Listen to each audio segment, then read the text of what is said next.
Mega Noticias con Paco Ramírez.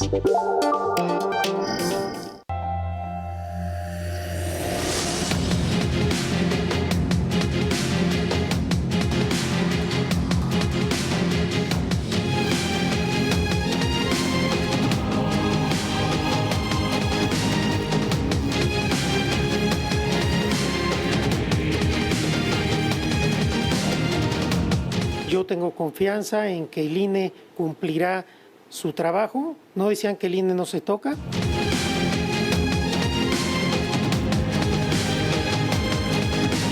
Así pusieron las reglas el PRI y el PAN. Lo único que nosotros vamos a pedir y estamos pidiendo es que se respete la Constitución.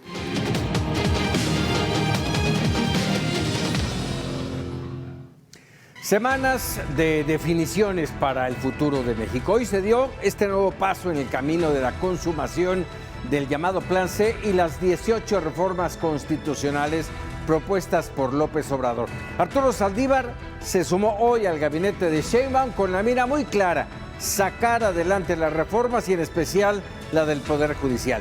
Especialista en la materia y conocedor de los vacíos legales como ministro en retiro y expresidente de la Suprema Corte, Saldívar asegura que se requiere un mejor sistema de justicia, terminar con la corrupción, el nepotismo y la falta de justicia en el país. Dicen especialistas que México se juega su democracia y el equilibrio de poderes. Todo esto, en una buena medida, está hoy en la cancha de las autoridades electorales y su decisión sobre la polémica sobre representación, el darle o no a Morena la mayoría calificada que le permitiría modificar la Constitución. Este es el gran tema: que se respete el sentido, el espíritu y el texto expreso de la Constitución, afirma Saldívar, ya lo escuchaba usted, que se respete la Constitución. El sentido y el espíritu de la norma es claro: darle voz y voto a las minorías en el Congreso Federal, el principio de representación proporcional, que haya equilibrio. Democracia o autoritarismo será el nombre del juego. Vámonos con los datos duros. Leticia Alcántara. La ruta para consolidar el llamado Plan C se va reforzando con integrantes del nuevo gobierno. La aprobación de las 20 reformas constitucionales que presentó López Obrador, entre ellas la del Poder Judicial, tendrá un viejo y nuevo aliado. La virtual presidenta electa de México incorporó a Arturo Saldívar Lelo de la Rea a su gabinete como coordinador general de política y gobierno, cargo que existe desde la administración de Enrique Peña Nieto y que la administración actual estaba a cargo de Hugo López-Gatell. El exministro Arturo Saldívar anunció que dará seguimiento a todas las reformas pendientes y las nuevas que emita el gobierno de Claudia Sheinbaum, en especial la reforma al Poder Judicial. Escuchemos. Dar seguimiento a todo el proyecto de reformas constitucionales de la próxima administración, de manera muy particular la reforma judicial, que requiere una instrumentación y un seguimiento muy intenso. De manera formal, Saldívar asumirá el cargo en 2 meses. Sin embargo, en este periodo deberá colaborar en la definición del diseño para elegir a los miembros del Poder Judicial, es decir, si será por distrito electoral, por circunscripción o una votación nacional. Incluso ha habido propuestas de realizar un sorteo o tómbola para elegir a los candidatos. Además, tampoco se sabe si habrá elección escalonada o todos los jueces serán electos a un mismo tiempo, si la elección se empata con comicios federales en 2027 o si se lleva a cabo de manera extraordinaria, si hay 30 candidatos por cargo o aparecerán todos en la boleta. Esas serán las definiciones de las que se encargará Saldívar. Y debido a que la discusión de esta reforma inicia en 3 semanas, desde su actual posición como coordinador del eje de justicia en los diálogos por la transformación, Saldívar trabajará con el legislativo para no dejar huecos en torno al tema de la sobrerepresentación que impidiera su discusión o aprobación en la siguiente legislatura si Morena no alcanza la mayoría calificada. Este es mi reporte, yo regreso con ustedes.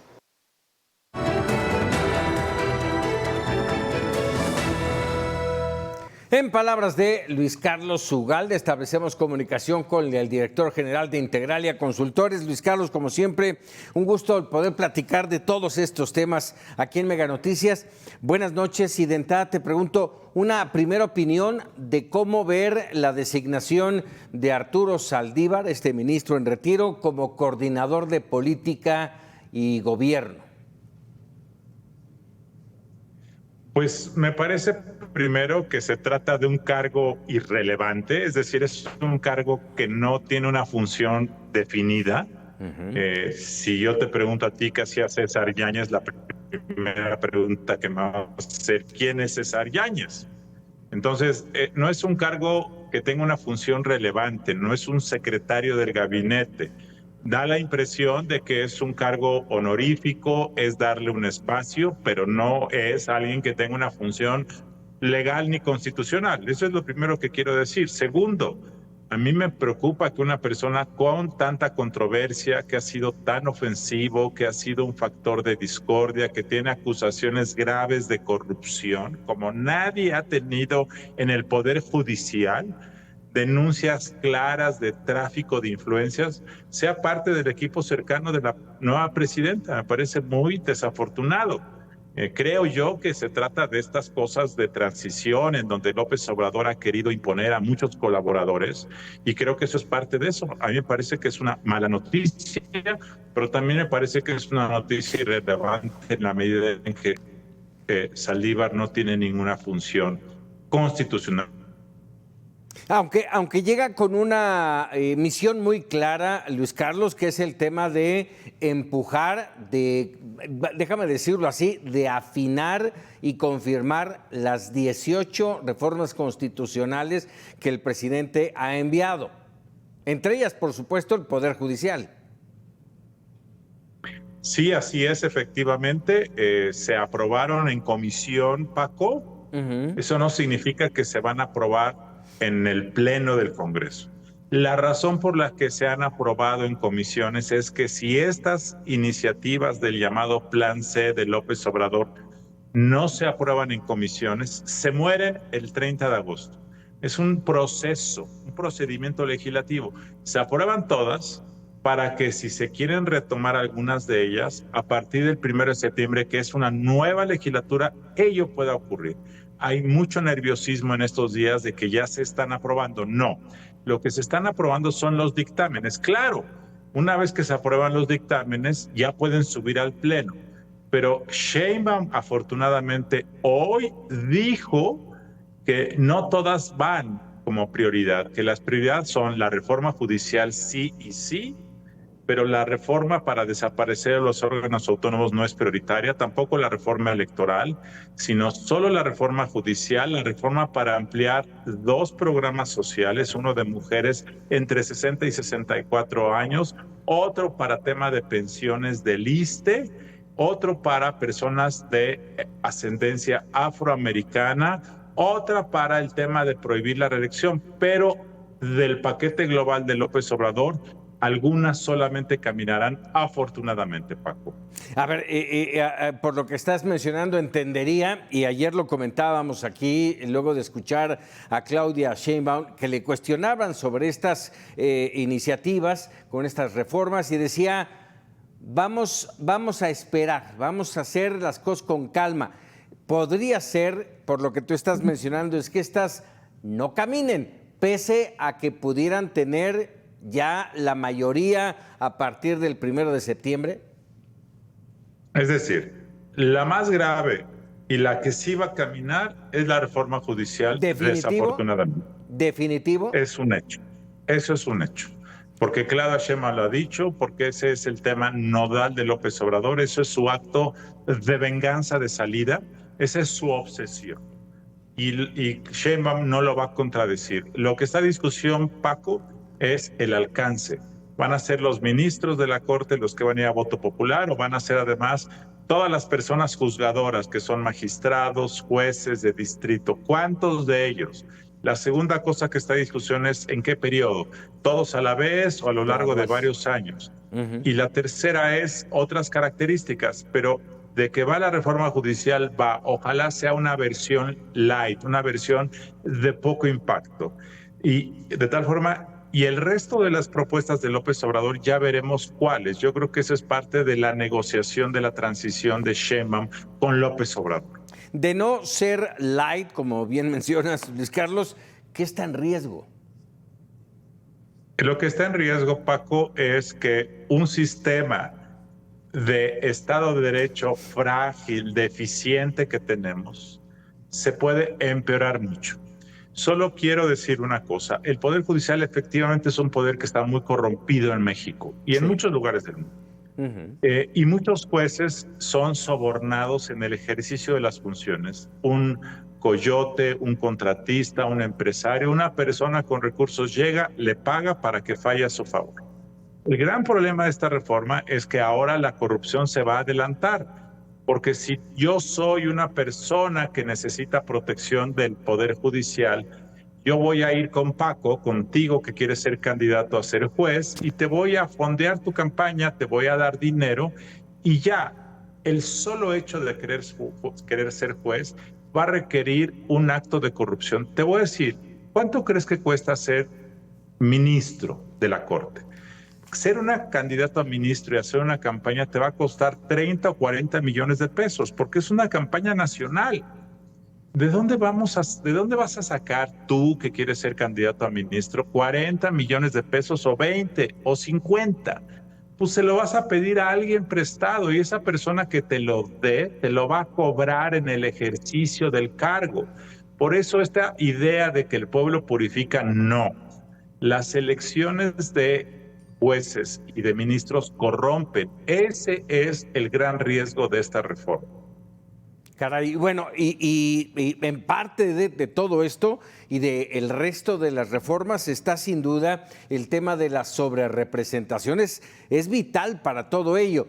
Y vamos, ¿cómo entender esto que decía Saldívar de que se interprete el sentido, cuando el sentido y el objetivo de aquella reforma era justamente darle voz a las minorías y la representación proporcional?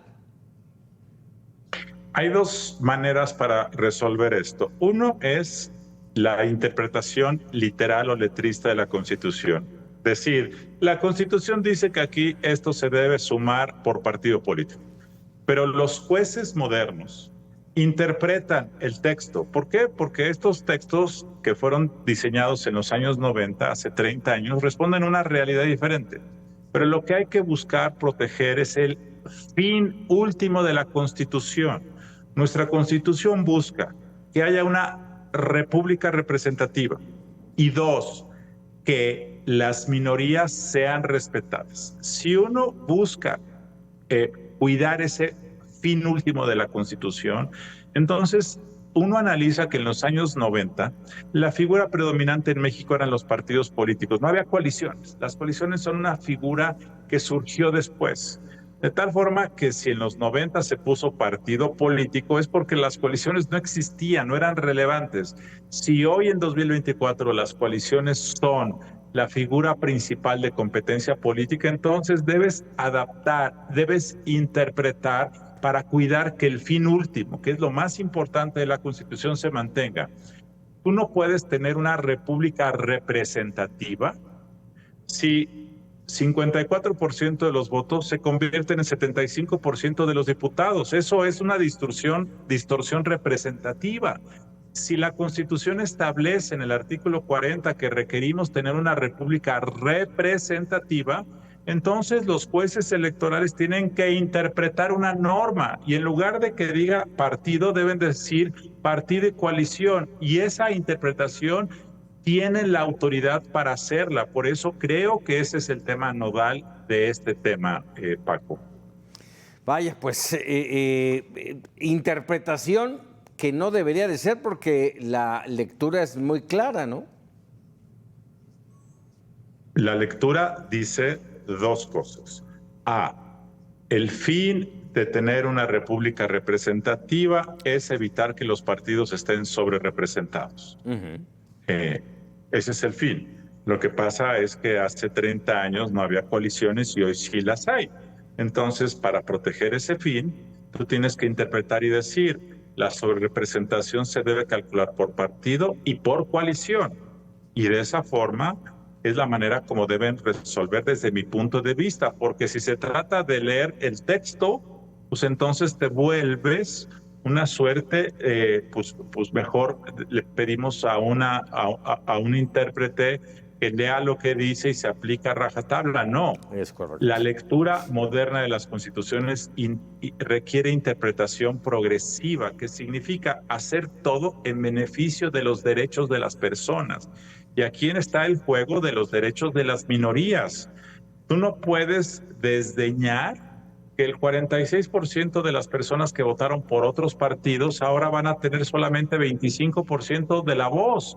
Un país, y este es el tema más importante, más allá de Morena, que esto aplicaba al PRI, Paco, lo que necesitamos en México es, uno, reconocer que Morena ganó una contienda con un mandato claro de continuidad. Eso no está en discusión. Dos, la democracia funciona mejor cuando se da continuidad a la voz de las mayorías, pero se escucha y se toma en consideración la voz de las minorías. Ese es el equilibrio por el cual lucharon muchas personas de la izquierda mexicana que hoy son parte de Morena. La lucha por la democracia en México, que inició en los años 70 y 80, empezó por reconocer la necesidad de que las minorías fueran escuchadas. Cuando el PRI era el hermano grande, hoy el PRI es el hermano pequeño y Morena es el hermano grande. Morena debe ser congruente y propugnar porque haya un equilibrio entre la voz de la mayoría y la voz de las minorías. Vienen días de definiciones para el futuro de México. Luis Carlos Ugalde, te agradezco como siempre. Gracias, Paco. Buenas noches. Muy buenas noches.